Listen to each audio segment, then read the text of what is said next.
Yes, ma'am. Let me have it.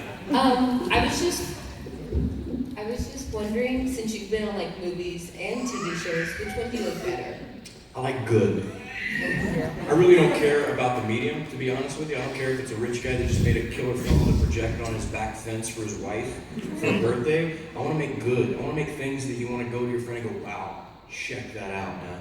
You know, I mean, really, you know, back in the 90s, film, nothing, it was untouchable. TV was kind of laughable.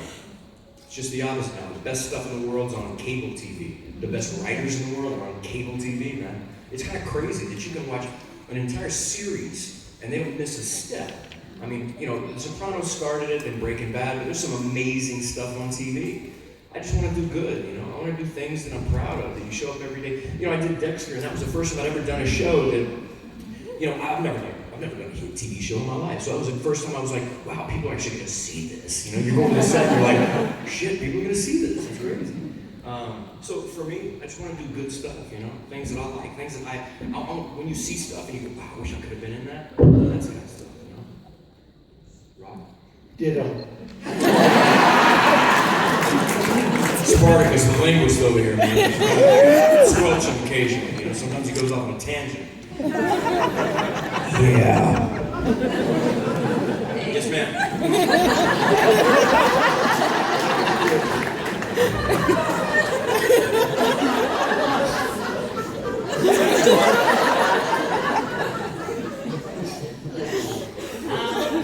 You're such an inspiring person on how to be part of the Shine group. And my question to you is there any inspirational songs that you guys listen to get ready for any scenes?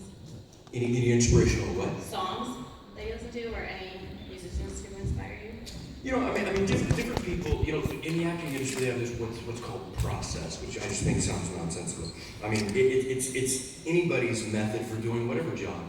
You know, I had a routine and I had things that I would do before every job I've ever had, you know? And certainly music is a huge soundtrack to my life. You play me any song and it takes me back to the first time that I heard it, or if there was a lawnmower that went over fresh cut grass, I smell chlorophyll, and it reminds me of my old football stadium when I was 6, or my first day at college, or any of that. I think everybody has that. And I think it's a huge steering wheel on the back of your head.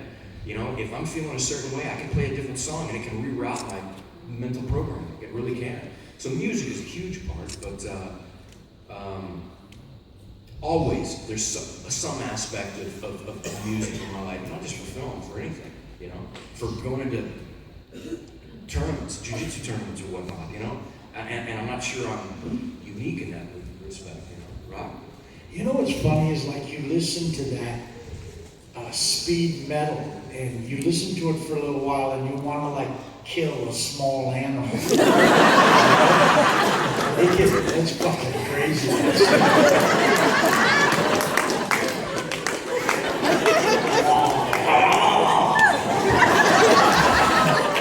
There's like 6 PETA officials that just moonwalked out of the room.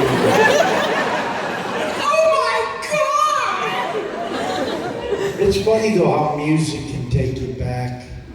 You know, like as you said, soundtrack of your life. You know, and half the time there's like a real stupid song, and you're playing it on your radio. It's like Sugar Sugar by the Archies or something. And you come to a stoplight, and it's really loud. And it's like all of a sudden, oh fuck. You know those songs like, why do birds slowly appear every time you want me? You can't get away from those songs. To be close to you. It brings you back. I fucking love that shit. I dare some motherfucker to come up to my car with the windows down and go, what are you listening? Get the fuck back in here. My bird's about to suddenly appear in your ass.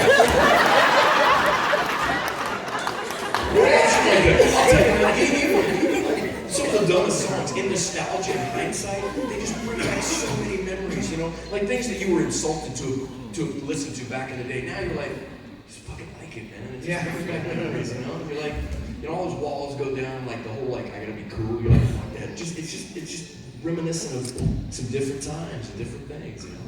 Music is fucking wonderful, man. It's a healthy drug. It's a healthy drug. Thank you very much. Yes, ma'am. Hey guys, I just want to thank you for coming out today. It's so awesome to be here. Question for you. When Boondock Saints first came out, the release time was terrible. You know, just events that happened about the same time. It was in theaters and it was out. Now 15, 16 years later, you guys are at Comic-Con. You have your own panel. You got hundreds of fans out here, you know, just waiting on your every word. How does that make you feel? Gives me a fucking boner.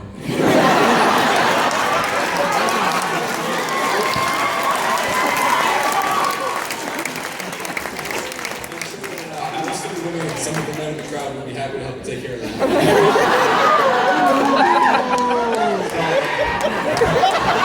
This sausage and biscuit just spit out.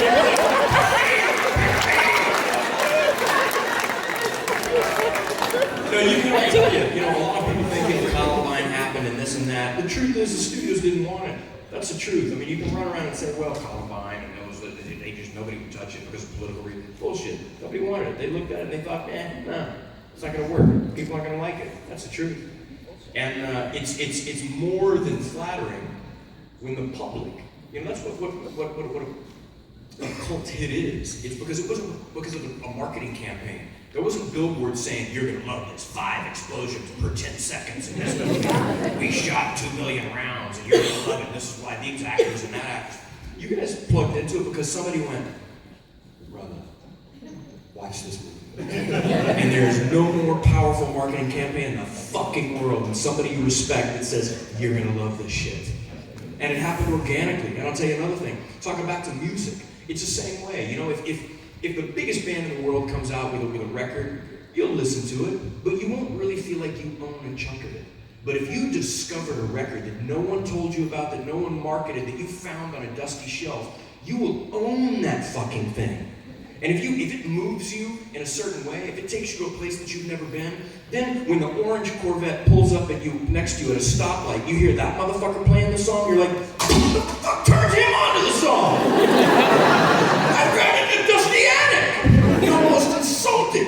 It's like somebody just like grabbed your chick's ass. You know what I mean? Yeah. But nobody's gonna do that with a Coldplay song. If somebody pulls up to play Coldplay, you're like, fucking playing Coldplay. It's the same way. People are almost like, here's Boondock. Hey, you gotta watch it.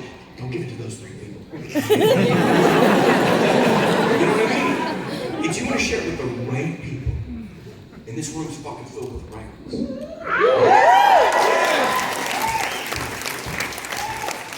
Now let's get back to my phone. I'm kidding. I'm kidding. Thank you, brother. Morgan! On that note, the ginger would like to give The Ginger Ninja. He wants to give you some cupcakes. I would love the Ginger Ninja to rock me out with some cupcakes.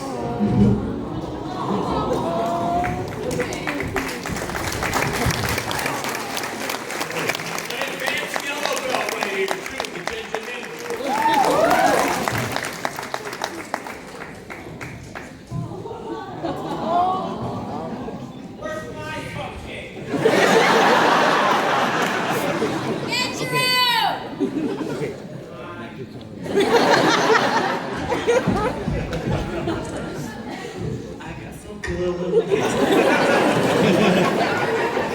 And you don't have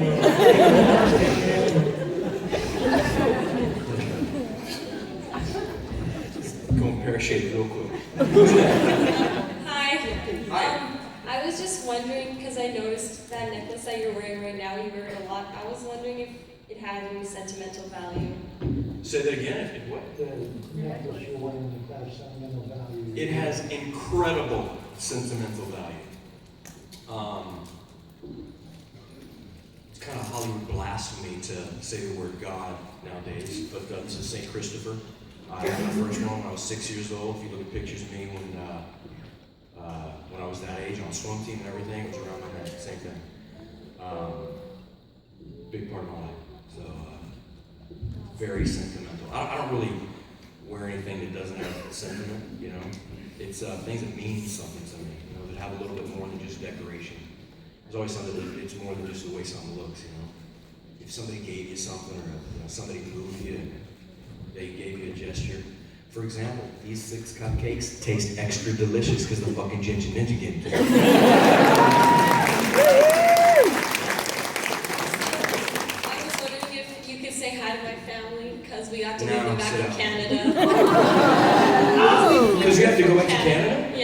say that like it's like they're taking us back to Canada. Oh, I don't get to see you anymore. I was just on leave. And we had to leave the rest of my family behind and they couldn't come. So I was wondering if you could Never say hi to leave them. family behind. You're one of those put your mom in voicemail, aren't you? All right, well, thank you for coming. God bless, Godspeed, safe Thank travels. you. Thank you for coming out. Thank you. You're very welcome.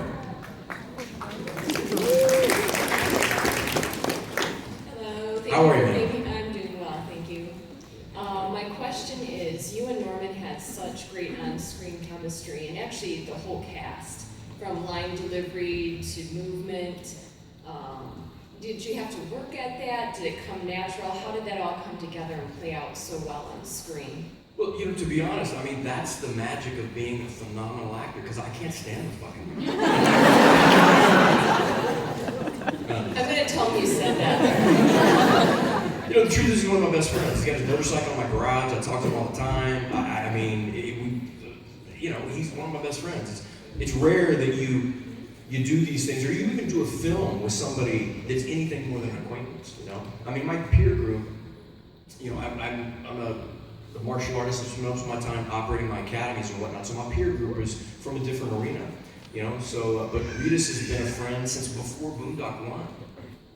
So I mean, basically when we arrived in Toronto, we're like, oh shit, they're letting us do it together. It was kind of like, holy shit, they're giving us the keys together? After all this shit we've torn up in Hollywood, holy shit. And I think you can't really fake that, you know what I mean? And we couldn't be more different, to be honest with you. We're truly like old brother, younger brother. We could not be more different, but we fill in each other's holes like that, Wow. He's been you are some dirty fox, man. That wasn't right.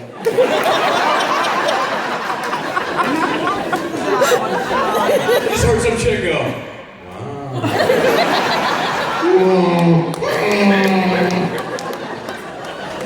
He's a wonderful dude, man. He's a wonderful dude. We could not be more opposite. But I think that's one of the products of good friendships. He's been around. I've known the cat for 27 years, man. And he's one of my dearest friends. I don't think you can fake that. I don't think you can make it up. I think you can, hope to get by with it. But there's a lot of truth in those films. So that's why you're rolling around naked in that scene? In what scene? Boondocks One? Oh, brother, he's seen my Jimmy Johnson in a lot worse positions. Trust me. That motherfucker could roll over me in the bus, not just toss me under it, then reverse it, go back over, and then drive, and then reverse. Come on. This guy's She's got dump trucks of dirt on me. I'm just the one with the mouth, you know what I mean? Never ever decided to spill. But everybody every time we do a panel, they're like, Ritas, tell a story on Flannery. He's like,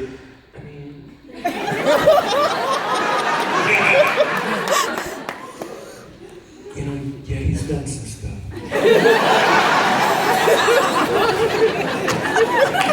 And then I overpower him like, next question! And every fucking time when we're walking down the hall after panel, he's like, I should have told that time about when we were last in Beaumont.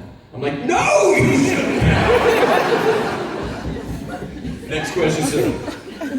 For Rocco, I saw Boondocks when I was in college, having a party. Just one of my friends said, you got to see this movie, so I went to see this movie. And I don't think he censored all the scenes in the movie before he asked me to see it. And Rocco, you're part of one of the most, tense moments for my friends because of the scene where you're doing a joke. And, as the elephant in the room, everyone was listening to that joke and you could see their eyes, the head not turning toward me, but he's in the room. This could get bad. So you were telling the whole joke, and I got to hear the whole joke because you could hear a pin drop in that room. So he finally said the whole joke, and I gave a slight giggle, like, oh my God, that was just so awkward. And oh, the sigh of a relief that hit that. Dude, I fucking love you. I'll tell you, the people that would be offended and shit like that, or there's so much wrong. I fucking love you, dude. I fucking love that, man. Because it's funny, but there's certain, you can't, like, I know everybody's probably like, oh shit. You know, but that's a part of the movie that's like, characters doing something and you got to fucking enjoy it. Hats off, man. I love that shit. Well, I think what sold it was just the, Rocco, the awkward feeling you get from him trying to say this joke. I'm like, I don't want to say this joke. But, this guy might shoot you, so yeah. But even the crowd in here was like, oh. Oh, shit. I'm glad to hear you love me because you helped me come out. Thank you, brother. Thank you.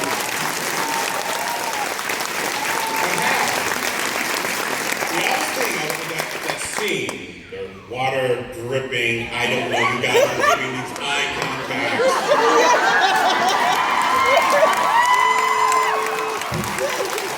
It was like a really slow Calvin Klein commercial. Where the girl gets really, really late. Okay, well, let's see what else we can get out of here.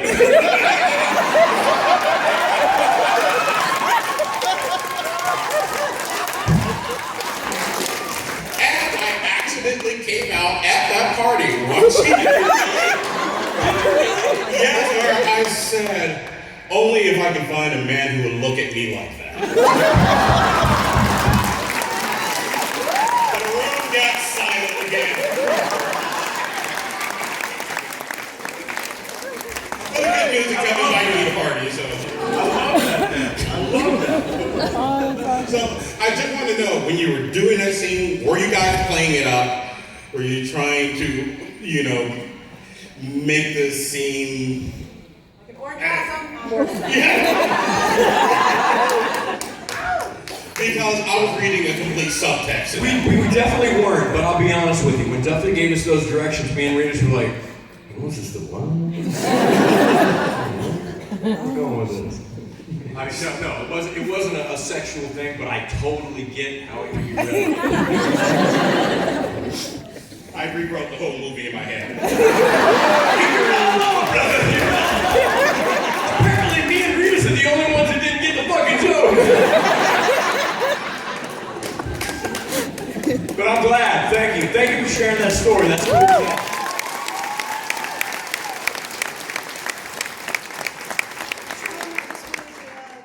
First thing I wanted to say is my daughter's in college out in San Marcos.